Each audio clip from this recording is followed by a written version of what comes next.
This evening is Tusheng Zhang from Manchester, and he will speak about stochastic PDEs with reflection.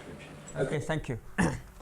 First, I would like to thank the organizers for the invitation. It's a pleasure to give a talk here. Yes, so this is my title. I'm going to present some recent results for the SPDEs with reflection. This talk is related to Professor Prato's talk. So my talk is based on the following preprints. These three preprints. The second one is with my former student. The third one is my current student, but they are both here. Okay. Yes. First, let me introduce you the equation. Let me write down the equation because this slide will disappear soon. Maybe I'll write down the equation.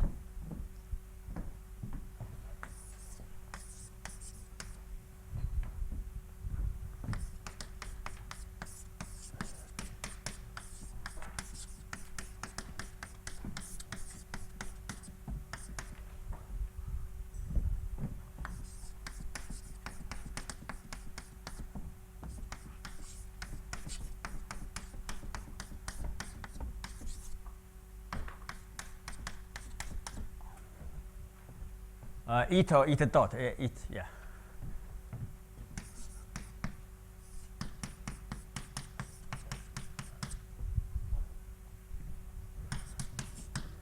So we have the Dirichlet boundary condition. The space interval is 0, 1. It's on real line. And the solution is non-negative. So this is the SPD reflected at 0. And also this I will explain that term in detail later.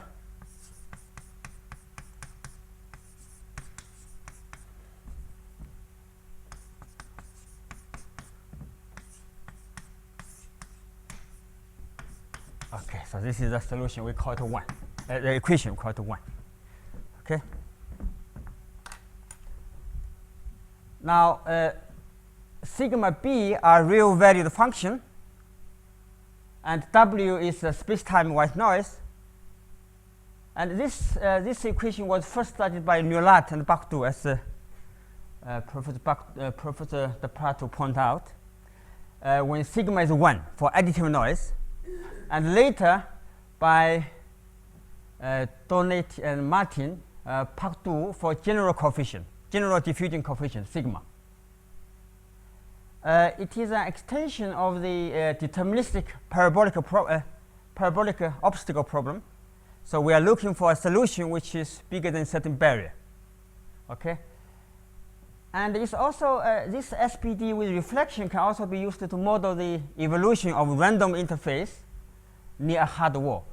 For this, you need to ask Professor Funaki. Okay. He proved that in his paper also, Professor Prato also mentioned this paper before. Okay. Now let me define the solution precisely. A solution is a pair U and eta. So eta is, if we are familiar with the ordinary reflecting stochastic differential equation, this eta plays the role of local time to prevent the solution from being negative. Okay. So the solution is a pair.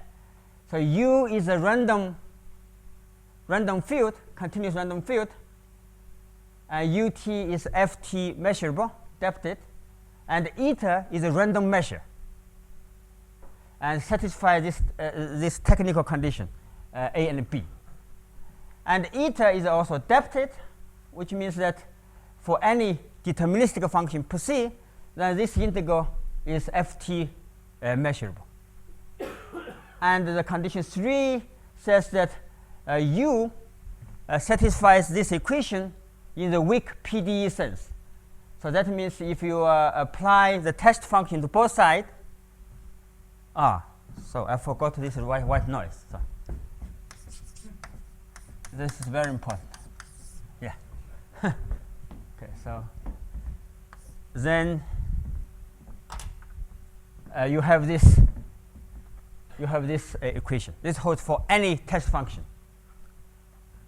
Now the last condition means that the eta is supported on the set where ut hits 0. If ut hits 0, then you switch on eta, then it pushes you to be positive, non-negative. We will study the several properties. For example, the strong failure property, and also Hanaka inequality, and also large deviation. But I will go through all these properties. But first, I want to mention some work about the strong failure property, particularly the work of Pesat and also Zapchik. And the Hanaka inequality we discussed here was first studied, introduced by Wang, Fengyu Wang. And the small time asymptotics was investigated by several people. There are some names here. So the problem for this equation is this extra term, singular term. It's a random measure. There is no eta formula, nothing. I mean, not many tools you can use, because we have a space-time noise, and also, in addition, we also have this random measure term. So our original intention is to prove small noise, large deviation for this equation. Because of this random term, we could not find the right method. Because in the Pak Du, this original paper, they construct the solution by using the penalized equation. They only got a minimal solution. So use that construction, we are not able to prove the large deviation principle, because we need to deal with double limits. But in the end, we find another way to construct the process. This new approach also gives us the uniqueness. So this new approach will also help us to prove the large division principle. So many things go through. Okay. First, the existence uniqueness. Here is the theorem. Suppose B sigma are Lipschitz, then the equation 1 has a unique solution. So as I said, the original paper, they only prove that there is a minimal solution, which is the limit of the solution of the approximating equations. So now we can prove the solution actually is unique. And by using this approach, we can give a much shorter proof of the existence also. And as I said, our approach will help us to prove the large division principle. But their approach also has advantages. We also use that to prove Hanaka inequalities and also small time asymptotics. So let me explain the idea of our proof for the existence and uniqueness. So our approach, as I said, is different from the original approach of Pak Du and also Newlat. So let's first consider this deterministic parabolic obstacle problem. This equation is like the Skorohod equation. When we solve the stochastic differential equation with reflecting boundary, we have the Skorohod equation for continuous function. So this is a kind of Skorohod equation for deterministic function. So suppose we are given a deterministic function v. This is a purely deterministic function. We are given a function v. We are looking for a pair z function z and also a measure eta, such that z is above this barrier, this boundary, this wall, and eta also plays the rule of the local time. So, okay. Now, yes, if a pair z eta satisfy these three conditions, then we see that it is a solution of this deterministic parabolic obstacle problem. So this equation was studied in the paper by Newlat and Bakdu already. They prove that there is a unique solution for this equation, and also this equation, I need this later because I need to write down this equation.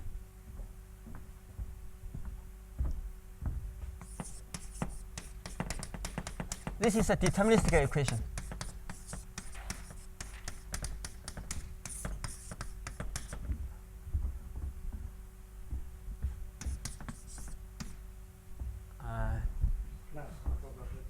Sorry? Equal. You have two equals. It's equal, yeah. Oh, sorry. Here. Here is equal, but here is plus, right? Yeah, you're right. I think dt dx, not dx dt, because it's otherwise. So this is bigger than negative v tx, and also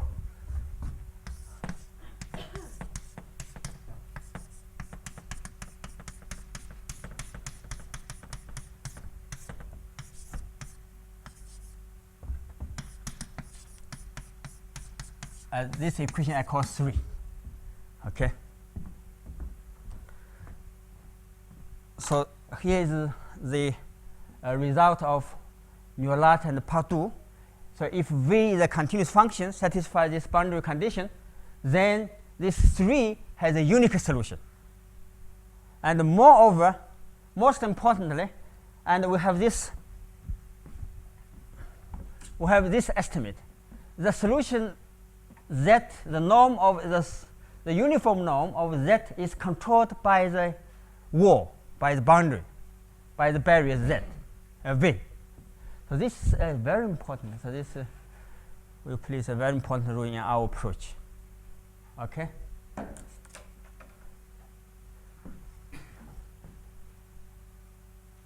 Now, how do we prove the existence and the uniqueness? We use the iteration, successful iteration. So the crucial observation is the following. Actually, this is a reflected SPDE. If we consider the difference of the solution of this reflected SPDE with a solution of an ordinary SDE, if we consider difference, then the difference satisfies a random deterministic parabolic obstacle problem. So maybe I just if we define V as the solution of the following SPDE without reflection,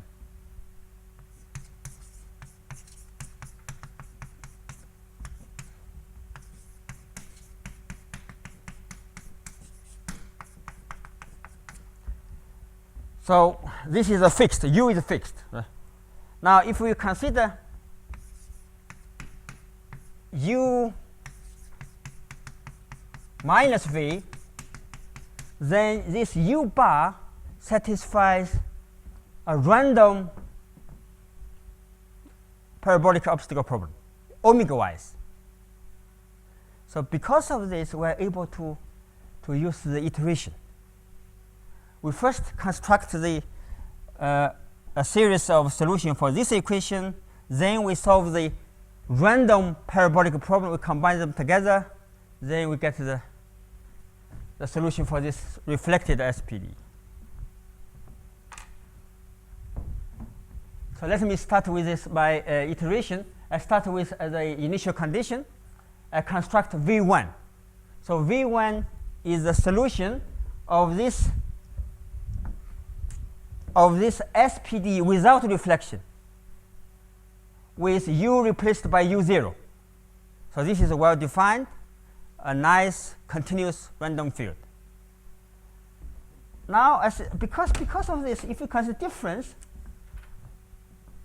the difference is the solution of the random parabolic obstacle problem. Yeah. So therefore, next step, I want to construct the unique random solution of 3 with V replaced by V1. V1 is here. This is V1. V1 now is a known function. It's a known random function. If you fix random parameter, it's just continuous function. You can solve now 3 for this barrier, negative V1. Okay, you can do this. So now if you put them together, this U1 satisfies a reflected SPDE with this known U0. So you already get your U1. Now you start with U0, you get U1 now. Now you repeat this procedure, you get U2, U3.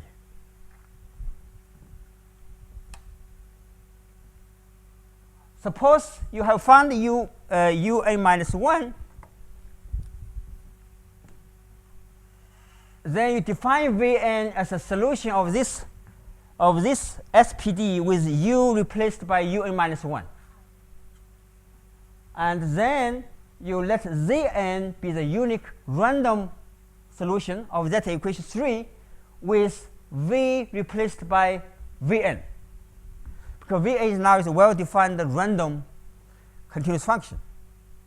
So now if you add these two together, you get a solution of the following reflected SPD. Yeah. So now you get a sequence of the solutions of the reflected SPD.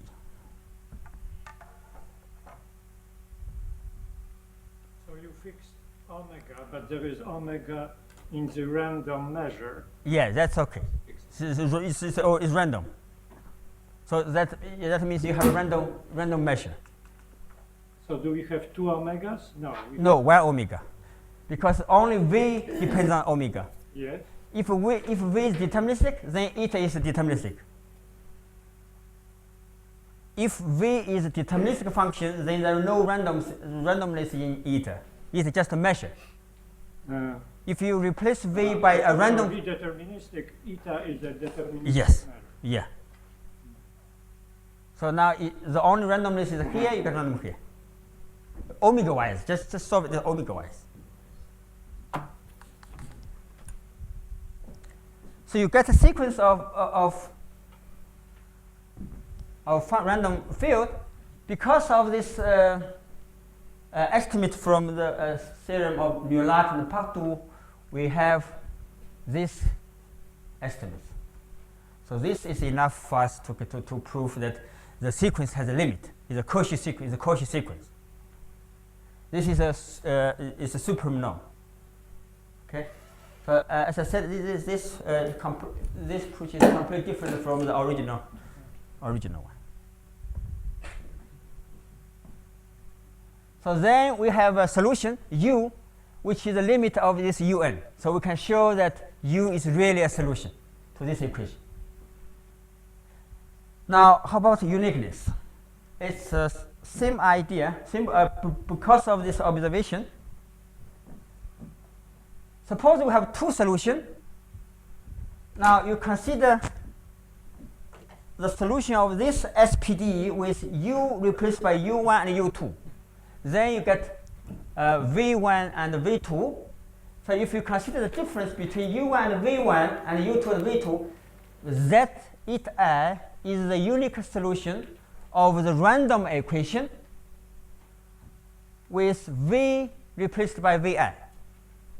Because of the estimates, we have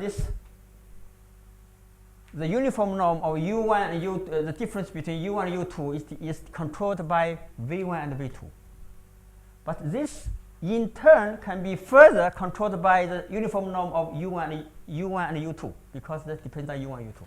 Because here there is no reflection anymore. But I have to stress that we only have this inequality for supreme norm. If you fix t, if you fix time t, a little t, then it's not true. If you fix t here, you fix t here, then it's not true. But the supreme norm is true. Like the case of the Square-Holder equation. So the local time can be controlled by the original function, but in supreme norm.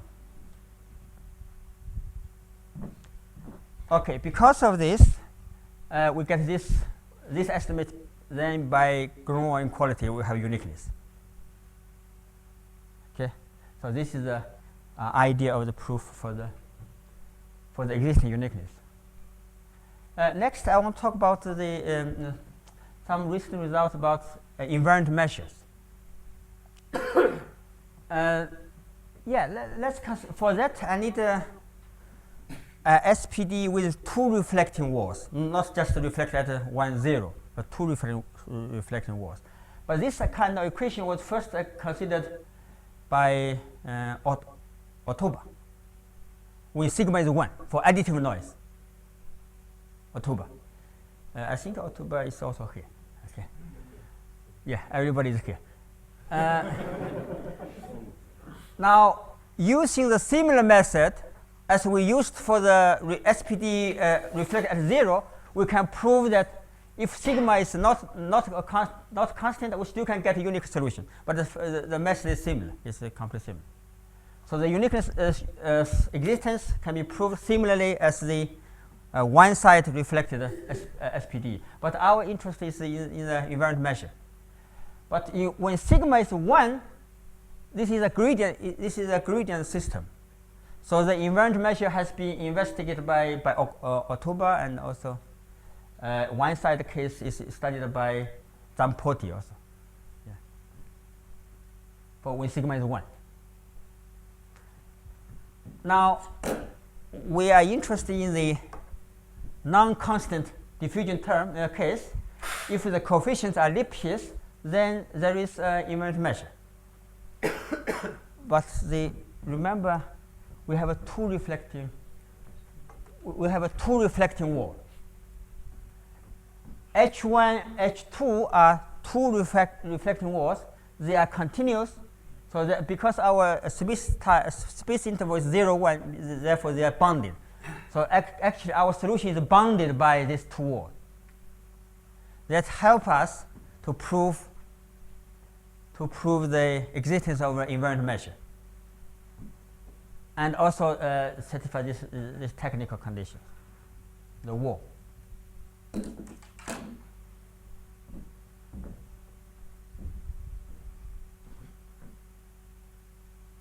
Yes, but for the uniqueness, we need to assume more. We need to assume that our diffusion coefficient is non-degenerate. So that's something also natural. I mean, even for the non-reflect case, it's also like this. So then there is a unique invariant measure. Okay. So for this proof, again, our approach for the existence of uniqueness helps. Let me see several words about the proof. For the existence of invariant measure, we use this Krylov and this guy and this theorem.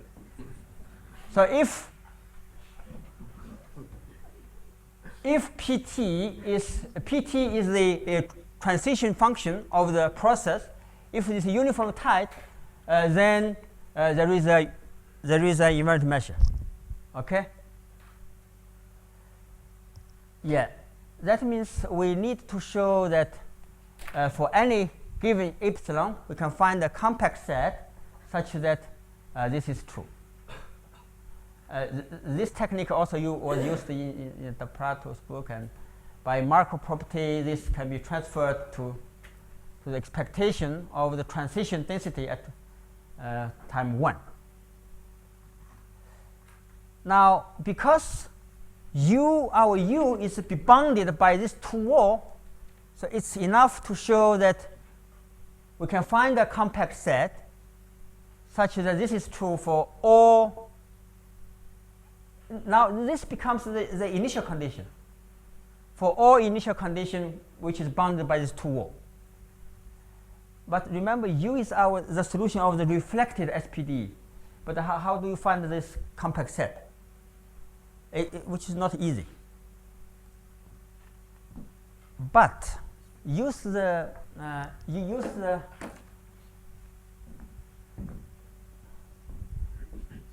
our approach, we can transfer this problem to another problem.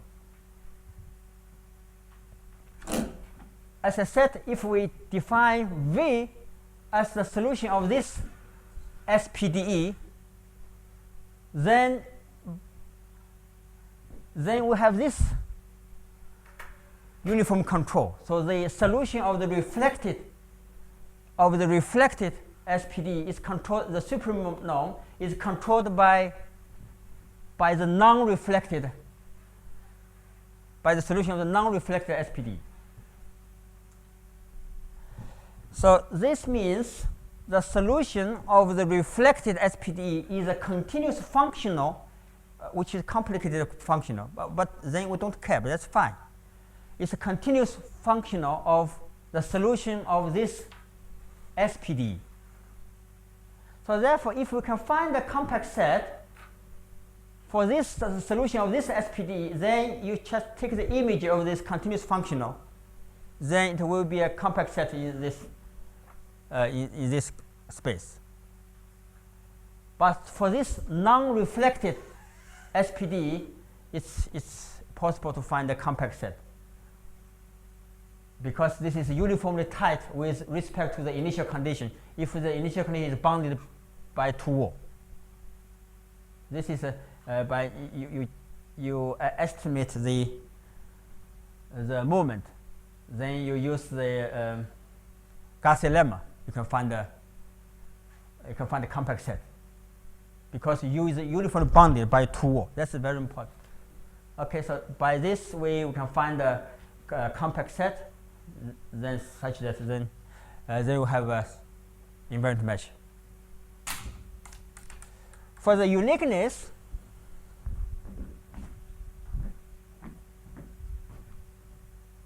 it seems hard to use the well-known method of proving irreducibility of these SPDEs with reflection. But we can prove the strong failure property, which I will show you later. But for the irreducibilities, because of this extra term, we have problem. But we found a method which was used by Carl Miller for SPDE case. It's a coupling method. So we can adopt that method to these SPDEs with reflection.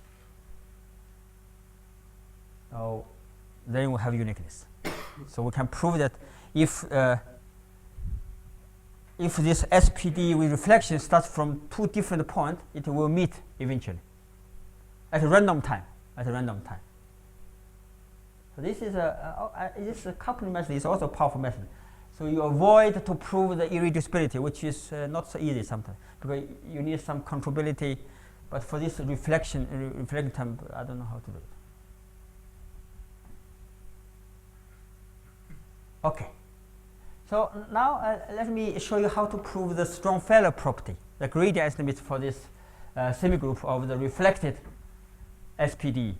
For that, I really need to use the original approach of the Paktu. That's it also has advantage. So what they did is they solved the penalized equation, and now from now on I only concentrate on the reflected SPD at 0, SPD, yeah, just for simplicity. So what they did is they first solved this penalized equation.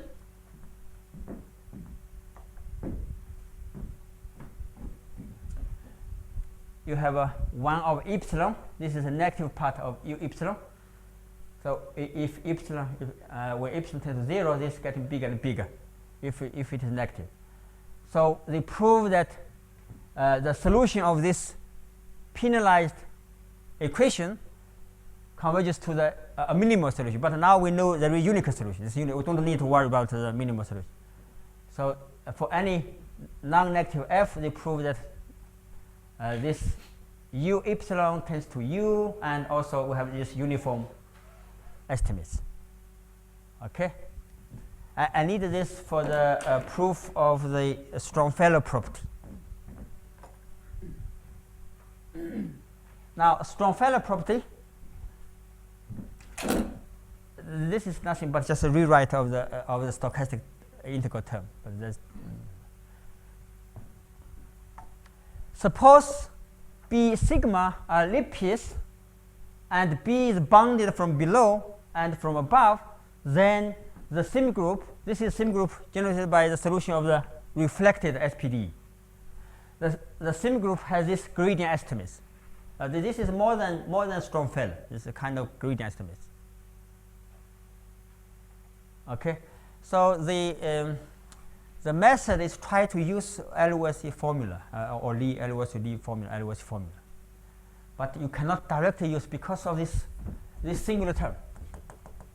So we have to go back to the approximating solution.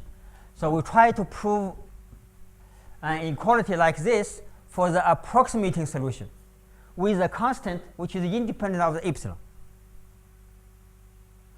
Okay, so then we are done. But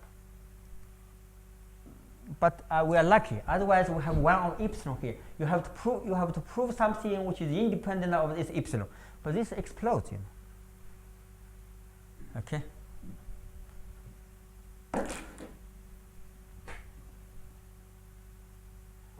Yeah, as I said, we want to prove this gradient estimates for the approximating solution with a constant independent of epsilon.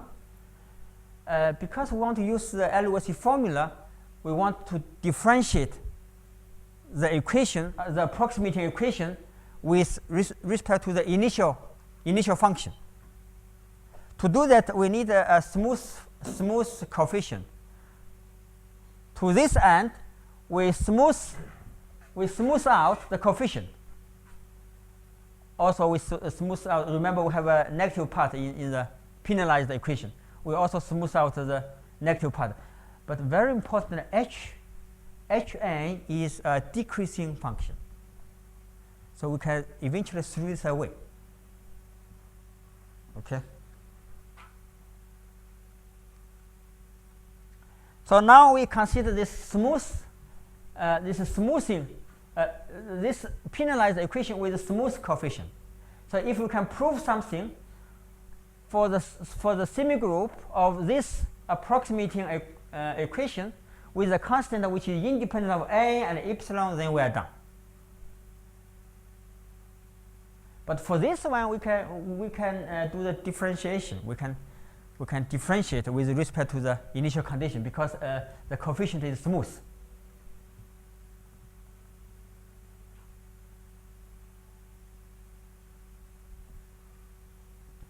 So if we differentiate the mild solution, in the mild form, formally we get this equation for the derivative. This is the derivative of the solution of the approximating equation with respect to the initial function. We want to get a uniform control for the derivative uniformly for n and epsilon. But you see, we have a 1 of epsilon here. But that's okay, because h is a decreasing function, which is the derivative is negative. So that means we can use the comparison theorem for the SPD, for this SPD.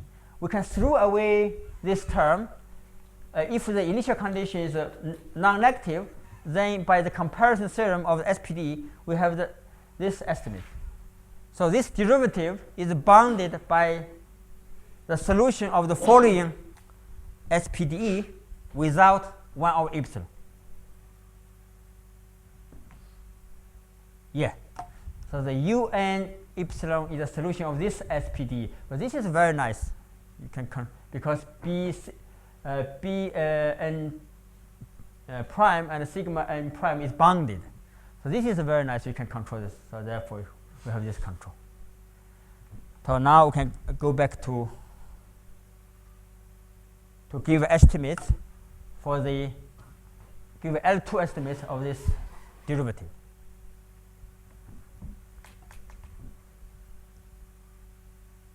And if initial function is non-negative, is not positive, then we cannot use the comparison theorem, but we can decompose these two parts.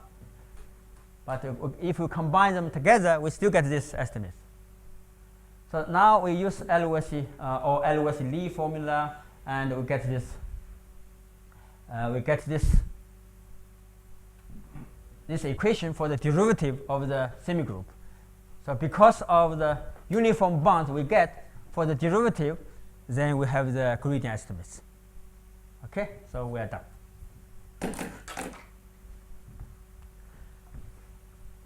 Yeah, this is a strong failure property. So next, I want to show you a Hanaka inequality, which is also very useful. It looks ugly, but it's useful inequality. But this kind of Hanaka inequality was introduced by Wang, as I said.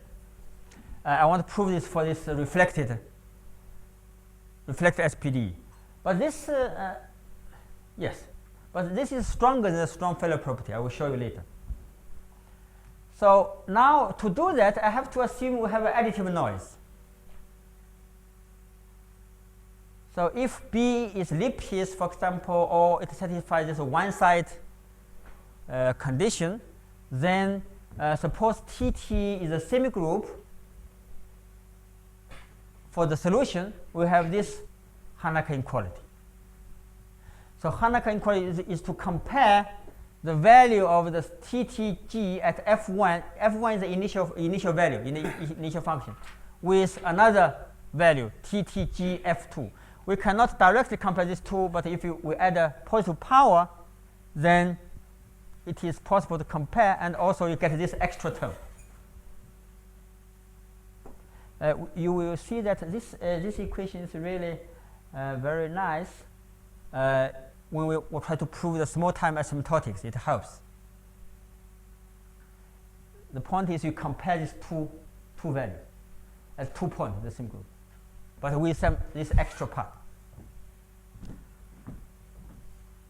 So the proof is the coupling method. To use the coupling method, we cannot use this. We cannot directly do that with this reflected SPDE because of this term. So what we did is to do that for the approximating equation to prove a Hanaka inequality with a constant which is independent of epsilon.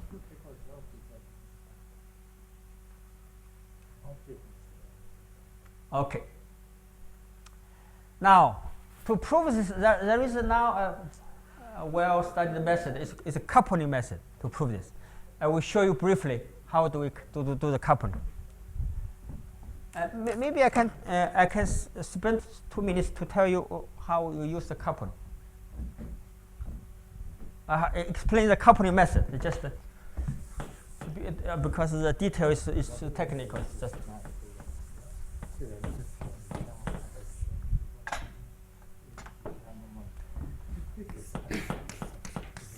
so this is a semigroup. F1 is the initial data. F1 now is of course a function because we are considered SPD. You want to compare these two values. Okay. Now this is the expectation of G of U T F1. F1 is the initial data. So this is the expectation of G U T F2. To compare these two, so what we want to do is to construct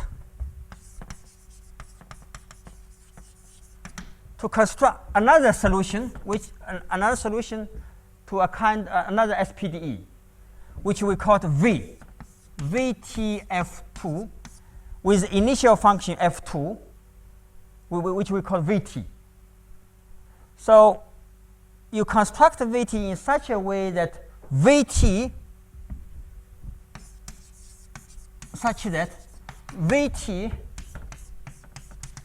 F2 will be equal to UT F1.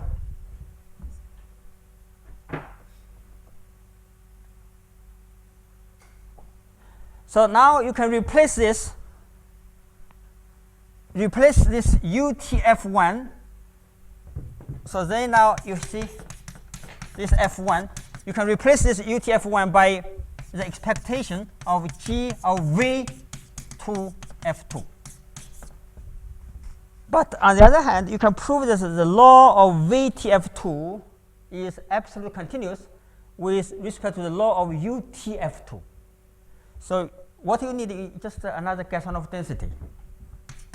So you can show that it's G UTF2, then some Gassanov density. So now you use Hölder inequality to estimate the Gassanov density, you get that. But the problem is you need to find another solution which is exactly equal to UTF1 at time t. So that, for that I need a constant coefficient. So now I can show you briefly how to do this. You see, this is U1 because we have a constant diffusion coefficient. Now this is V, the coupling. The coupling is almost like the previous equation, but you add this extra term to force V to be equal to U. So the tau is the first time these two are equal. Okay? Now, if you consider the difference between V and U, then the noise term disappeared. Now you can use the Ito's formula, and not Ito's formula, but chain rule. But because we have a space-time noise, we don't have a chain rule for U and V. But if you consider if you consider the difference, then there is a chain rule. Because of this, then these two must be meet at time t. You see this special drift.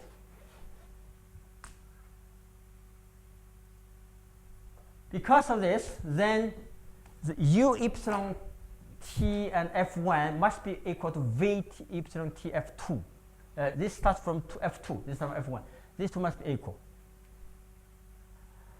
But if you go back to see the to look at the equation of V and U, the only difference is this drift term. But Tusheng, you have to be a bit careful because you have a mild solution. Now you write it as a strong solution. In this case, there is strong solution because we have a constant W. The strong solution in H minus 1. The epsilon takes values in the domain of the Laplacian. No. But you write it. No, this equation is in the sense of H minus 1. It's a variational solution.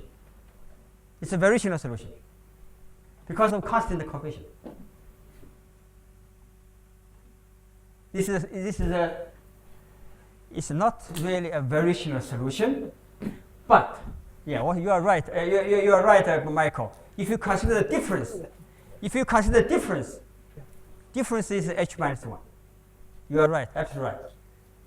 So if you write this equation, this is a formal writing.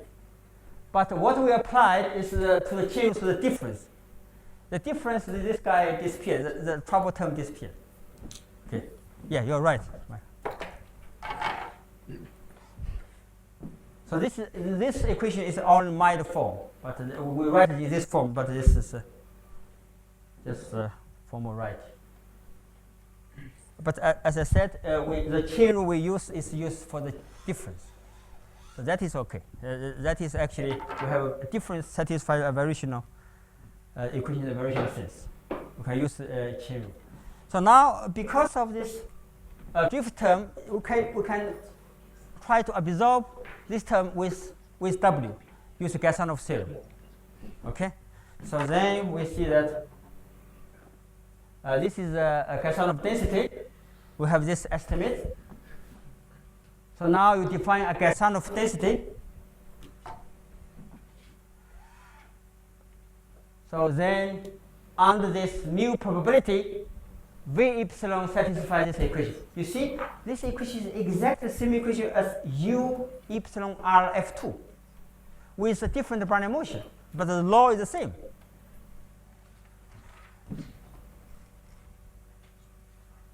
So now it remains to go through the procedure as I said. You just estimate this, so you get this. That's the Hanako inequality. for the as a corollary, you can get strong failure. And next, I want to show you some small-time asymptotics. For that, I need to assume B is 0, no drift. I think B is not 0 is also okay because we still have a we still have a, because it's a gradient system. But for simplicity, we just assume B is 0. But this, it was proved by Zampotti as this actually had a dirichlet form with a symmetrizing measure, which is a law of 3D Bessel bridge. And the dirichlet form, the domain of dirichlet form in particular contains a Lipschitz continuous function. Okay, now let's concentrate on this special case. I want to prove a small-time asymptotics. Yeah, as the corollary of the Hanake inequality, TT also has a hyperbound property. Okay. Now next, this is a so-called Vardan small-time asymptotics.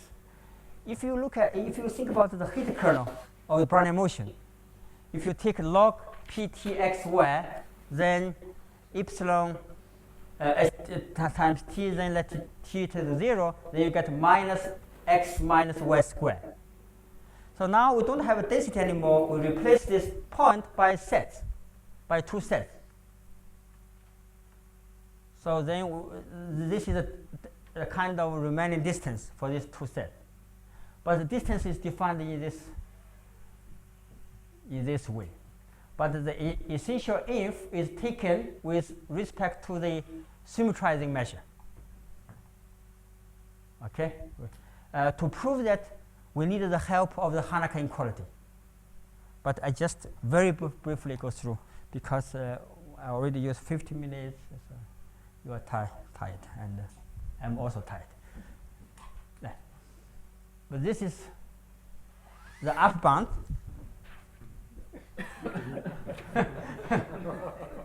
Yeah, this is the upper bound. And this is this is the lower bound. Because this is too detailed. Let's see where we use the Hanake inequality. Now UT is this, because this can be written in terms of semigroup. Because of a special choice of C in the previous page. Oh, sorry. Yeah, I move forward. But because of the special choice of C, and we can find a particular point and B1 such that this T applied to this test function converges to the indicator function of B1 at F0 because it's, the semigroup is strongly continuous. So it converges in L2. It must, we can find at least 1 point is coming. It converges almost surely, I think. Okay. Because of this, because it's an indicator function, we can put any alpha here. Remember our Hanake inequality, we have alpha here. Now, using the Hanake inequality, we can compare this value for arbitrary z with the fixed value f0, which we chose before. But of course, you get this extra term. Yeah, that's very important. We can fix z. So we can this. Then, if you take limit, you get the lower bound. This is the lower bound. But you only have this convergence for subsequence of Tn's. So how do you get rid of that? Subsequence of? But you use the strong continuity in L2. Yeah. And then you have, first of all, a subsequence. You are right, Michael. So but I prove uniform continuity of the. Yeah, I prove the limit for any subsequence has the same limit. So therefore, it should have a same limit. But the limit is the same for any. You can. For any subsequence, we have a subsequence which has a limit. The limit point is fixed, so therefore it has a limit. Yeah, you are right. Otherwise, this is a subsequence. But the main point is the limiter is a fixed quantity. It's a d squared bc. That's it.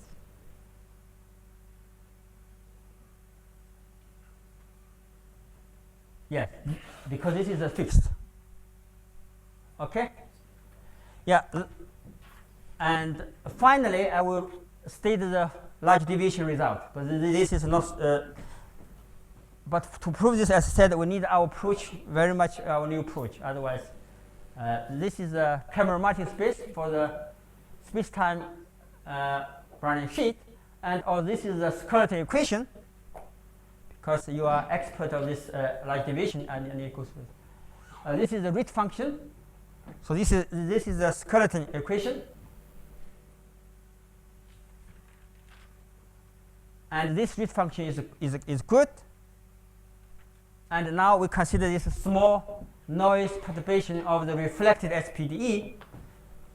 And finally, we have this light deviation result. But to prove this, we use the weak convergence approach, which is a magic. We don't need to prove this exponential tightness and the friendly exponential estimates. You prove a kind of weak convergence. If you perturb this equation in the random direction of the Cameron-Martin space, if you prove the weak convergence, you prove the light division. This weak convergence, this method is really magic. But, okay, I stop here. Thank you.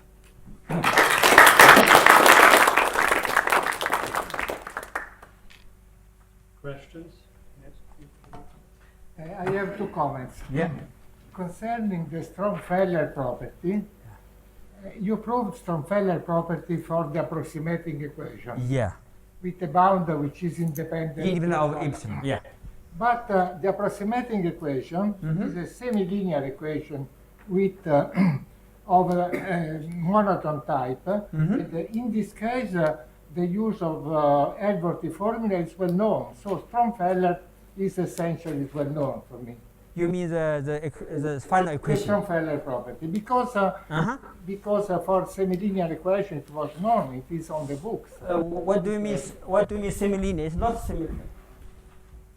This we have a non-constant. You proved for the approximating equation exactly. So this is a semi-linear equation with Lipschitz equation. You mean the proximity equation is known? Yes. Okay. Yeah, that might be not so sure. Yeah, that might be. You might. Concerning Arnack estimate, the proof you have done is essentially a proof due to Wang. Feng U Wang. Yeah. It's exactly the same proof. And I think that by this proof, it follows that the semigroup is not only ultra-bounded, but hyper-bounded. Yeah, maybe. I'm not. Yeah, maybe. Yes, you are maybe right. Okay. Yes, please. And you said your canonical inequality is not so beautiful. And if you go to your equation 32, you can find the reason because you can find a beautiful one. You mean? Of course. Yeah. You can, if you want the beta one, you can. Such method you can go to my thesis or the paper by about. Okay. Because you choose a. You choose a different coupling drift. Your drift in some sense means you go from one point to the last point by straight lines. Yeah, maybe if you choose if you choose a different one, you might get a beautiful one. Yeah, I agree. Yeah. Yes. Yes, Michael. Just to remark that this Wang's Harnack inequality also implies, in the case when you have an invariant measure, that the function which is just in LP for p strictly bigger than 1 is mapped under the semigroup into a continuous function. So it is even in the sense LP Strong-Feller if p is strictly bigger than 1. That's a general result whenever you have a Harnack inequality. For if you have Harnack inequality. But Harnack inequality is only proved for sigma equal 1 now, for additive noise. Yeah, sure. Yeah. In that case, I was just talking about that. Yes. I just have a question. I mean, it seems really nice, but I was just curious. Did you try to prove a Bismuth-Elworthy-Lee formula directly for that equation? Because it seems like you could, because it spends since it has zero local time reflecting. You should be able to prove a Bismuth-Elworthy-Lee formula just directly for that equation. That Without having to would approximate. be wonderful. It's a nice result if you can prove that directly. Yeah, I don't know how to. I think you could. Yeah, if you have an Edwards formula, that would be nice. I would prove it, but I can't do it. I don't know. I can't. It's good. It's a good suggestion. Yeah. Michael again? We've just written a recent paper with Feng Yu Wang in the case when the sigma is not constant, you still have Harnack inequality. But you need some kind of ellipticity condition. The difference of sigma and the ellipticity constant should just be of trace class. Yeah, So there is but Michael, I saw this paper. The problem is if you apply this to this SPD, then you use its formula very much. But this here we don't have its formula. We have speech time white noise. no, we use. You use its formula. Is it because of your ether or? Not because of ether. Even without ether, for SPD, there is might be some problem. No, we do it for SPD. I mean. Then you have a special case. Maybe sigma is identity plus some Hilbert-Smith. Yeah, if that case is true. Otherwise, but here sigma is only the general on a general strictly positive. Yes, yeah. I discussed also with Wang. And a completely different question is, can you change the noise? Can you take it rougher? Yeah, I guess so. Yeah, not but somebody now is already trying to change the noise. There are some students from Jena. They try to study this reflected equation with double replaced by fractional Brownian motion. But I meant not fractional. I mean still linear process, but with rougher in X. As long as this SPD is well defined, then it should not be a problem, because the rest is a random equation. It's simply the random equation. Use this new approach. Yeah. In your deterministic equation number 3, Yeah. you had a measure. Yeah. What was what kind of measure? You said it was a what kind of measure you had in this? I think there was a deterministic equation, but there was a measure nu dt. It satisfies certain integrability conditions. It's just a measure. These are other measures. Yeah. These are other measures. So you have a parabolic equation with random measure on the right hand side. This equation is interpreted in the weak sense. You apply test function. Yes, I think it's okay. Some more questions? Yes, please. Maybe make a question for the audience. I'm thinking about the reflected SPD maybe closely related with the so-called multi-valued stochastic evolution equations. Maybe Professor Babu can comment. I'm not. His question is: this reflected SPD is closely related to the multi-valued SPD. Of course. Because this measure belongs to the normal cone, in fact, to reflection to the constraint set. Then this equation, the existence using this has been studied by Tusheng Zhang. Maybe. Yeah, I don't. I have not compared. Separation inequality. Are there some more questions? If not, thank you very much.